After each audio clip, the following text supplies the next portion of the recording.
Kasus demi kasus yang terjadi belakangan ini membuat banyak orang mulai berpikir. Mulai dari kasus pencabulan yang dilakukan oleh seorang kiai, kasus penghinaan oleh seorang gus terhadap penjual es teh, hingga kasus hulu atau sikap berlebihan terhadap kiai. Semua itu membuat banyak orang mulai sadar. Kini mereka merenung tentang berbagai ritual yang selama ini mereka lakukan. Apakah benar ajarannya atau justru keliru?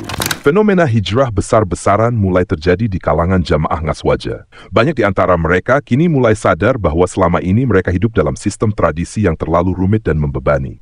Mulai dari urusan kelahiran, pernikahan, hingga kematian, semuanya diatur oleh adat yang tidak memiliki dasar kuat dari Al-Quran dan hadits. Banyak jamaah mengaku lelah karena setiap tahap kehidupan selalu diiringi dengan ritual tambahan. Katanya, warisan leluhur. Padahal tidak pernah dicontohkan oleh Nabi Muhammad SAW. Salah satu keluhan terbesar datang dari para ibu hamil dan keluarga muda. Mereka merasa repot karena setiap peristiwa kecil selalu diwajibkan mengikuti tradisi tertentu yang membutuhkan biaya dan waktu. Misalnya ketika hamil, harus mengadakan selamatan dengan bacaan-bacaan tertentu yang tidak ada tuntunannya. Ketika melahirkan, harus membuat acara syukuran dengan berbagai ritual yang memberatkan. Bahkan dalam acara akikah, banyak yang menambah-nambahi dengan hal-hal yang tidak sesuai sunnah. Sehingga maknanya yang seharusnya sederhana dan ibadah justru berubah menjadi beban sosial dan ekonomi. Tidak hanya itu, bahkan ketika seseorang meninggal dunia, keluarga yang ditinggalkan harus mengurus berbagai acara tahlilan dan kenduri selama berhari-hari, bahkan sampai 7 hari, 40 hari, dan 100 hari. Semua itu dijadikan seolah kewajiban agama, padahal Rasulullah SAW tidak pernah mengajarkan demikian. Akibatnya, banyak keluarga yang berduka justru semakin terbebani secara materi dan tenaga. Mereka tidak bisa fokus berdoa untuk almarhum, karena sibuk dengan persiapan acara dan biaya besar yang harus dikeluarkan. Melihat semua itu, banyak jamaah mulai menoleh ke arah dakwah salafi.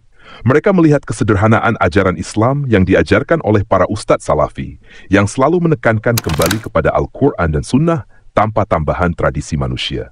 Dalam Islam yang murni, setiap amalan ada dasarnya, dan setiap ibadah harus mengikuti contoh Rasulullah SAW. Tidak ada beban, tidak ada adat yang memberatkan. Semuanya kembali kepada niat yang ikhlas dan tuntunan yang jelas. Para ustadz salafi mengajarkan bahwa agama Islam itu mudah. Sebagaimana sabda Rasulullah SAW, sesungguhnya agama ini mudah, dan tidaklah seseorang mempersulit diri dalam agama melainkan ia akan kalah. Inilah dalil yang membuat banyak orang sadar bahwa kesempurnaan agama Islam bukan pada banyaknya acara, tetapi pada keikhlasan dan kesesuaian dengan tuntunan Nabi. Kini gelombang hijrah ke dakwah salafi terus meningkat. Banyak mantan jamaah Ngaswaja yang mulai meninggalkan ritual tradisi yang tidak berdalil dan beralih pada ajaran yang lebih ringan, murni, dan menenangkan hati.